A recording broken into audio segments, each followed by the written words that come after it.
Olá pessoal, a gente vai dar sequência agora ao nosso estudo dos modelos atômicos. Aqui quem está falando é o seu professor JP. Bom, no último vídeo sobre os modelos atômicos, a gente havia abordado o modelo de Thomson, ok? Também conhecido como o modelo do pudim de passas. Esse modelo, para a gente poder dar sequência, então vamos só retomar o que seria o modelo de Thomson. Thomson acreditava que o nosso átomo era constituído por uma massa positiva e havia partículas negativas incrustadas nelas. Então, na verdade, aqui ele usou o termo átomo, mas a gente já conseguia dividir o átomo em partículas subatômicas, ok? Só que existia um problema que ele não conseguia responder. Justamente sendo uma massa com as partículas negativas, poderia haver repulsão entre essas partículas negativas. E ele não conseguia explicar de fato se o modelo era esse, por que a repulsão não existia. Para isso, a gente tem que avançar um pouquinho mais no tempo, chegando ao modelo atômico de Rutherford. Bom, esse modelo foi proposto pelo neozelandês Ernest Rutherford, ok? Ele fez um experimento muito importante com radioatividade. Aqui a gente está falando já no começo do século XX.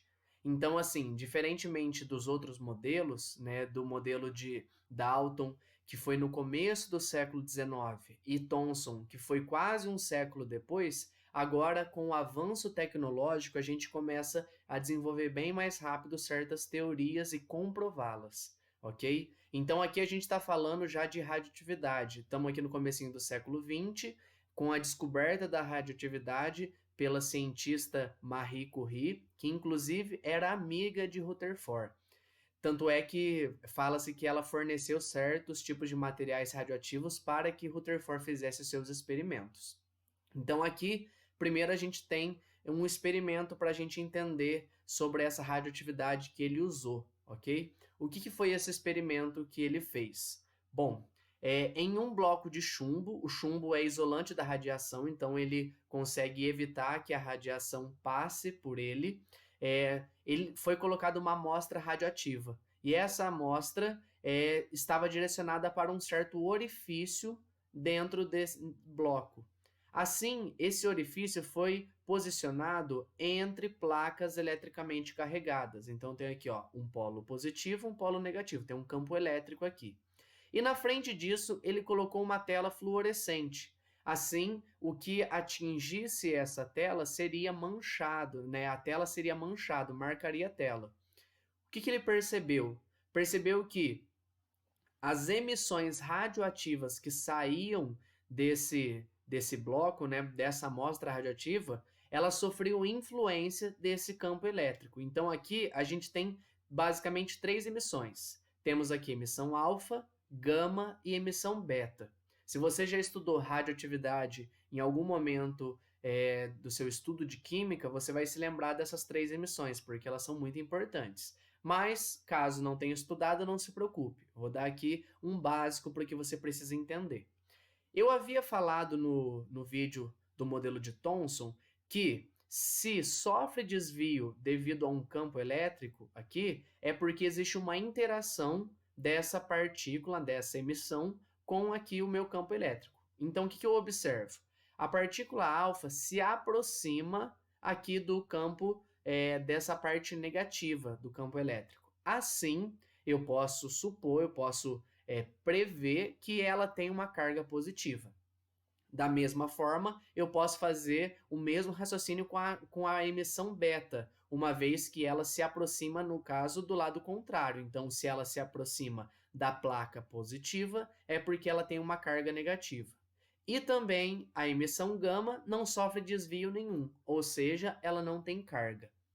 Bom, depois dele conseguir analisar esses feixes de emissão, ele conseguiu escolher um elemento químico que pudesse simplesmente utilizar apenas a partícula alfa. E aqui vai o famoso experimento de Rutherford.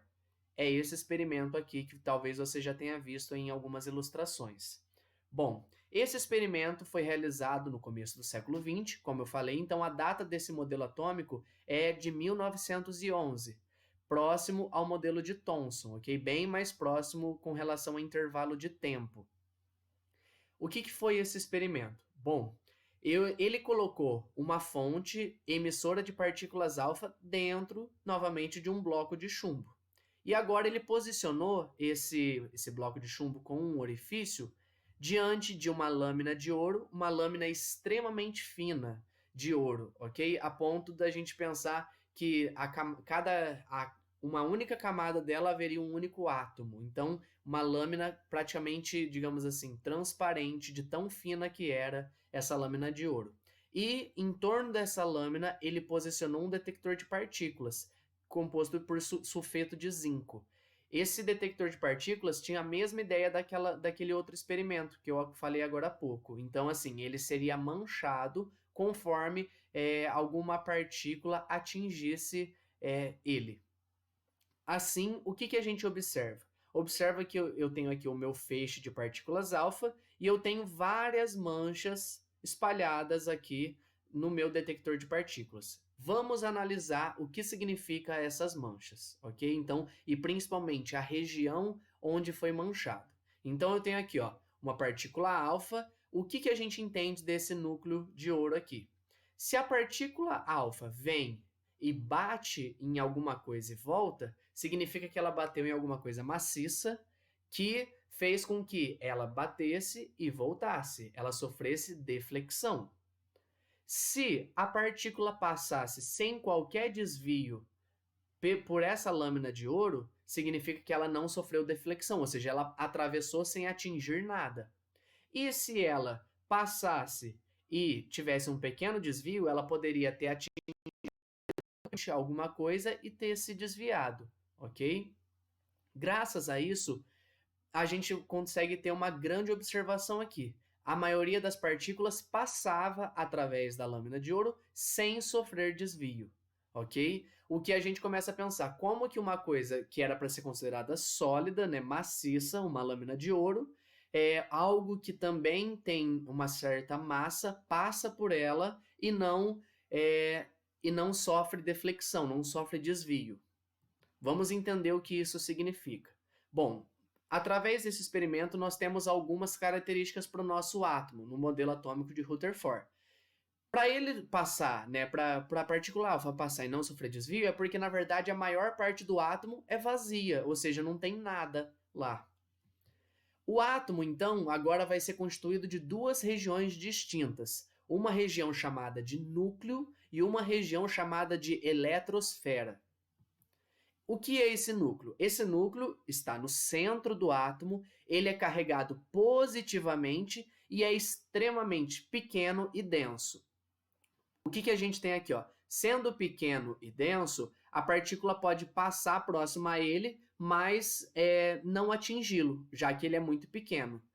Da mesma forma, sendo carregado positivamente, ele pode ajudar a desviar a partícula alfa, que também tem carga positiva.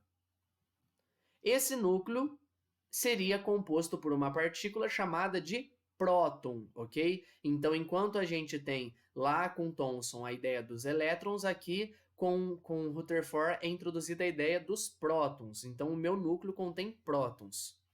Só que a gente, hoje em dia, sabe que esse núcleo também contém nêutrons, ok?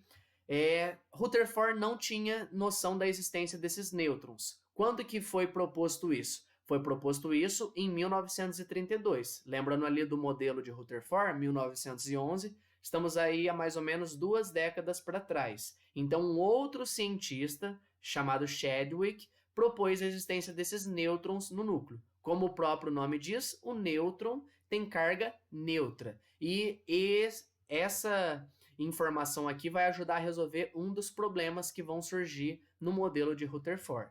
Detalhe aqui só para fechar, então eu tenho aqui, ó, prótons que têm carga positiva, já que eles estão no núcleo. Então me ajuda a esclarecer aquilo que eu expliquei para vocês. O elétron tem carga negativa, então o próton tem uma carga positiva. E o nêutron não interfere na carga, uma vez que ele tem carga neutra.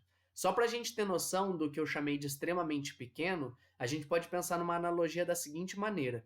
Imagina o estádio do Maracanã, grande como é. A bola de futebol no centro do campo seria o núcleo, e o estádio inteiro seria a eletrosfera.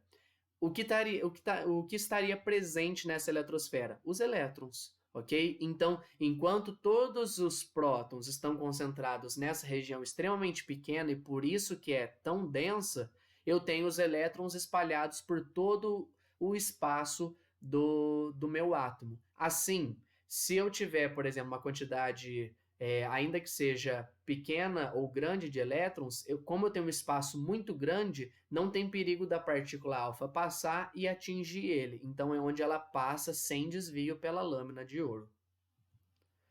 Resumindo a ideia do modelo de Rutherford, a gente tem isso daqui. Então, um núcleo extremamente pequeno e denso, carregado positivamente, e ao redor toda uma região chamada de eletrosfera, ok? Onde os elétrons estão circulando, ok? Estão orbitando em torno desse núcleo.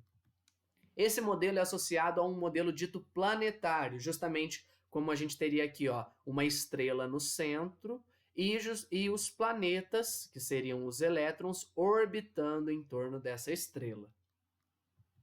Só que aí tem um problema para Rutherford. Qual seria esse primeiro problema? Grande repulsão entre as partículas positivas. Então, como eu disse, ele não sabia ainda da existência dos nêutrons. Sem saber da existência dos nêutrons, eu teria próton muito próximo a outro próton. Então, é positivo com positivo. Cargas iguais se repelem.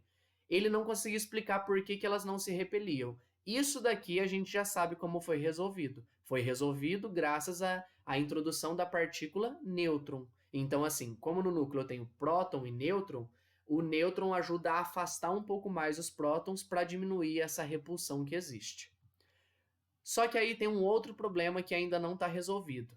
Se os elétrons estão na eletrosfera circulando, né, ao redor desse núcleo, por que eles não perdem energia e vão se aproximando cada vez mais do núcleo até colidir com o núcleo, já que positivo atrai negativo?